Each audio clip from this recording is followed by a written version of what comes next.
I found the property, an overthinker would have taken the address, drove home, put on their favorite T-shirt, right? Take a cup of coffee, and then sit down before the. We ended up negotiating that property, put it on the contract for $68,000, and guess how much I sold the contract for? The details just get you stuck, and then you freeze and you don't take action. Very true. And so here's what I did. I told him, listen, you still own it, and I'm not the bank.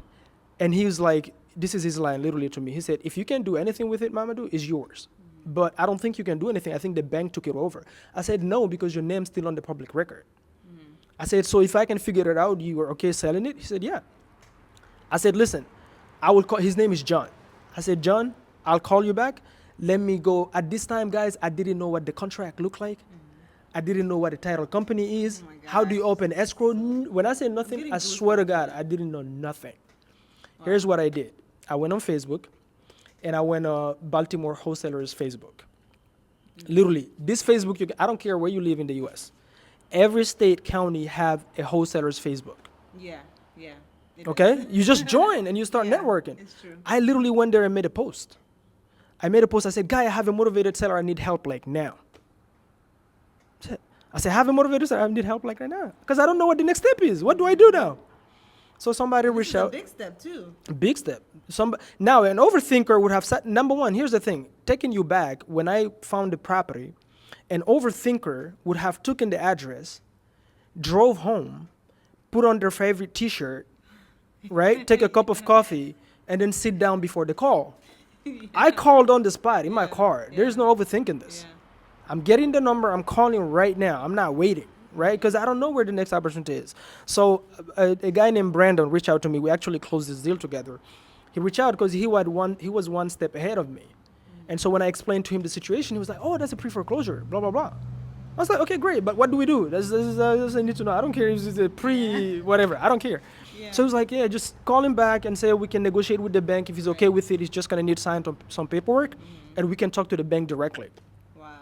We ended up negotiating that property, put it on the contract for $68,000, and guess how much I sold the contract for? Literally on I think we listed it on Facebook. Yeah, we listed it on Facebook and on Zillow as well. Guess how much I sold it? I don't know. As is, with all the pee inside, all the alcohol, all As the need. is? As it, Oh how do fix and flipper buy houses? exactly. They buy it as oh is. Oh my God, this all. You don't makes even so have much you don't sense. even have to clean the piss. Oh my God. They buy it the way. What are they looking at? They're just looking at, okay, I'm buying it for this price.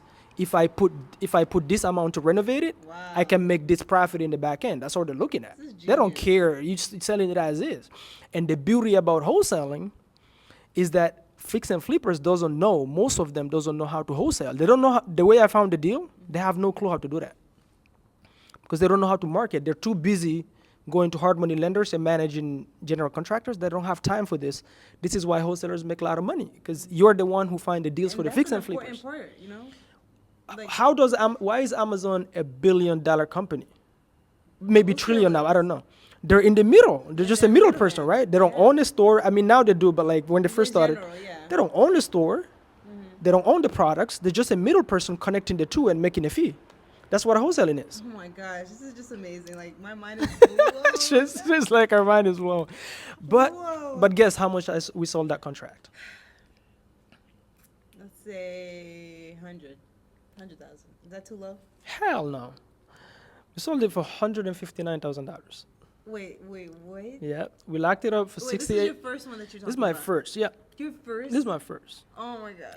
We This is sold. We locked it up amazing. for $68,000, and we sold it as is. The contract. Remember, guys, I said when you wholesale, you're selling the contract. Wow. So I didn't fix anything. cool. I didn't clean anything.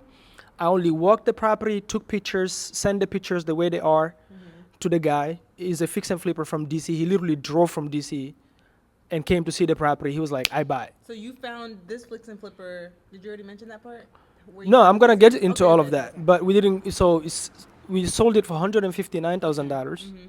So the difference between the 68 and the 159, that was our assignment fee. That was Yeah. $68,000 to $69,000 I cannot. on the first check, and I was making 32,000 How did you feel? euros. How did you- crazy because like the- I'm imagining it. Like, Yeah, honestly, the first check that I got in my hands, What I were think you I think it was not thinking? about the money because for me that the first deal, yeah. I didn't care what the amount was. I don't care if it You was just €1. had to get it worked. I just wanted to prove the concept. And it So it just ended up being a $68,000 deal, but that was not the plan. That was I didn't care what that the wasn't amount was. point. Okay. Yeah, I get it. So when I got it, I literally told the title company. I remember when they called me, I was at a Chick-fil-A ordering food to say that we're closing. Because Amazing. up to the closing and I got the check, I still didn't believe it. I still couldn't believe like somebody would buy this house Yeah. Uh-huh. with all the piece, everything in it, Yeah. and he's buying my piece of paper. I swear to God, I couldn't. And I'm like, I was working from Wow. 5 a.m. Wow. to 3 p.m. every single day to make 32,000 euros a year. This is amazing. A year, okay? And here I just made double of that on one freaking deal on an ugly house. It only costed me gas, because even the app, I didn't pay for it. And then the coffee that I bought in the morning when I was because I love coffee. I'm a coffee guy. By the way, if you got value out of this, send me coffee. I'm a coffee guy. I got you, Right? honestly. But so when I got it, like they called me to say we're about to close. I said, listen, don't send me the I don't want a wire. Why? I want to check Yeah. You wanted to see. because on I want to paper. physically hold the check. Yeah. So I know, This is and I can real. also send pictures to my brothers, go and show them at the house. They know this is real because that was so important to me to prove to my family that this time I'm serious and I'm not wasting. No, Like yeah, you're not I'm just no talking. longer because I just at the time I just went through a divorce. My daughter was about to be born.